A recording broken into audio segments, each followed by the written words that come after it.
మిగిలిన వాళ్ళు వచ్చి అన్నారు, ఎందుకురా ఏడుస్తున్నావు, ఎందుకు అలా పడిపోయావు అన్నారు. ఏ తుపాకీ పేలలేదుగా, ఎందుకు అలా పడ్డావు అన్నారు. కాదురా, ఉప్పు బస్తాలు తడిసిపోయాయని, ఉప్పు పోయిందని అమ్మవారిని తిట్టాను. ఉప్పు బస్తాలు తడిసిపోయి ఉండి ఉండకపోతే ఉప్పు అమ్మిన డబ్బుతో వచ్చేవాళ్ళం, ఈ పాటికి దొంగలు చంపేసి ఉండేవారు.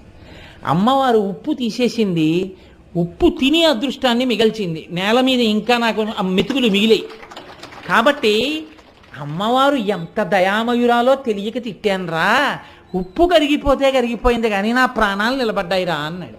ఇప్పుడు చెప్పండి, ఒకనాడు మీకు అమ్మవారు, మీరు అమ్మవారిని నమ్మి ఉన్నా ఒక కష్టం ఇచ్చింది అంటే ఎంత పెద్ద పాపం చేసి ఉంటే ఇంత చిన్న కష్టంగా ఆవిడ తీసేస్తోందో, లేకపోతే ఇలా తీయడం వల్ల ఏ పెద్ద ప్రయోజనం రాబోతోందో మీకేం తెలుసు? తెలుసున్ననాడు పొగడ్డం కాదు, అనుభవిస్తున్న నాడు అమ్మవారి కృప